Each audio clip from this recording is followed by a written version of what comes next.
Real Americans in red states, I would point out, are losing money today because of these policies. In Texas, anti-ESG laws like the one you're proposing are costing the state nearly $700 million in lost economic activity and more than 3,000 jobs. In Kansas, the state budget office has estimated that anti-ESG laws there would cost retirees $3.6 billion in lost returns over 10 years. That is what you are imposing on the rest of the world if you got this done. Madam Speaker, I get it. Competition is hard. It's scary. Climate change is real. And no matter how nightmarish certain white folks of low character might find the realization of Martin Luther King's dream, it is the only way that we move forward as a society. In the name of free markets and for a what brighter purpose is the tomorrow, gentleman from North Carolina I rise? urge a no vote. I ask that the Speaker's words be taken down. On what basis? The gentleman will suspend. Purpose, does the gentlewoman from North Carolina seek recognition? Thank you, Mr. Speaker. I withdraw my demand. The demand is withdrawn. The demand is withdrawn. Illinois is recognized. Thank you, Mr. Chair. And I would reiterate, as I hope was clear from the plain text of my remarks, they were not directed at anybody in the chamber. I'll close just by saying that in the name of free markets and a brighter, more tolerant tomorrow, I urge a no vote on this bill, and I yield back. Well, if the shoe fits, then go ahead and get to walking. The gentleman from New York is recognized. Thank you, Mr. Chairman. I rise in opposition to this amendment, and quite frankly, I'm dumbfounded. You're aware that this conversation is in public. So I won't put words in your mouth, but I will use your own words. You say today you don't want to consolidate wealth amongst the few. What do you think your tax scam did? This is about workers. You say you're worried about deficit spending. Hallelujah. Suddenly you're worried about it. You weren't worried about deficit spending when it came to endless wars. You weren't worried about deficit spending when it came to a tax scam. This conversation is in public. You don't get to go back to your districts now and say you're on the side of workers. But whose side are you on? Because there's one thing this amendment will do. It will boost corporate profits. It will put money in the hands of billionaires, and it will rip off workers. So today, out in public, you reveal yourself to be the hypocrites that you are. We're going to make sure that people remember this. Thank you. I yield back. Madam Speaker, I ask for the gentleman's word to be taken down. Members are reminded to direct their remarks to the chair. Madam Speaker, I ask for the gentleman's words to be taken down. I am not a hypocrite. With all due respect, ma'am, you are. Gentleman will suspend. Madam Speaker. Now, I know none of my colleagues on the other side of the aisle will admit to being racist.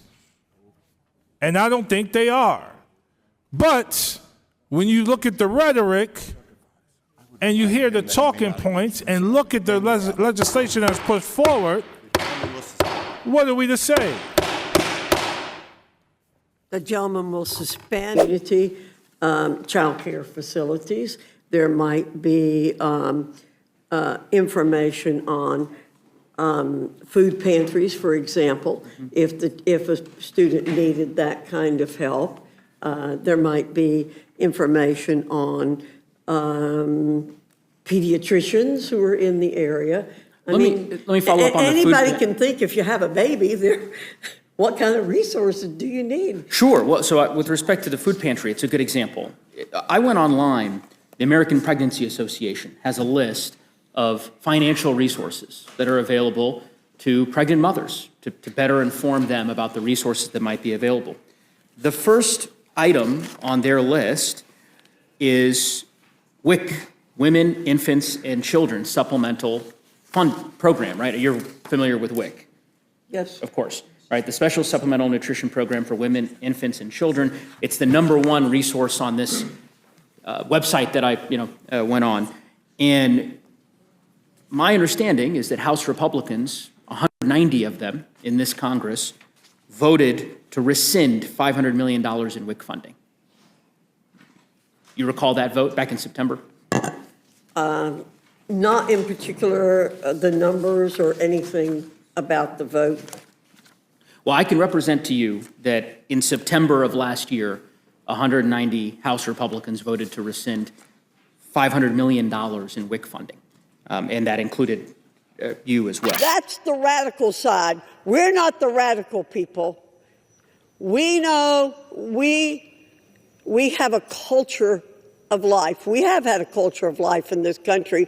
I fear it is eroding. Defunding public education, especially during a time where we see so many adult Americans reading below a 6th grade level, Gen Z not being able to read off of prescription med bottles.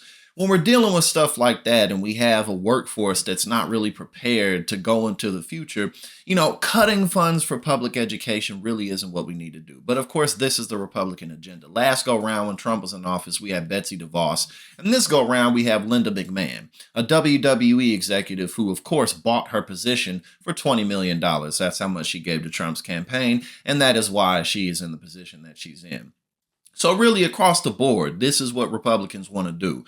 Dismantling the Department of Education has been on the forefront of the Republican agenda for a very long time, except now they're even more extreme. Now Project 2025 is on the forefront, and Republicans know that they got 2 years to mess up everything as much as they can before they probably and almost certainly get wiped out in the coming midterm elections, especially considering that Donald Trump doesn't care about being president and he's just selling out his administration to the highest bidder.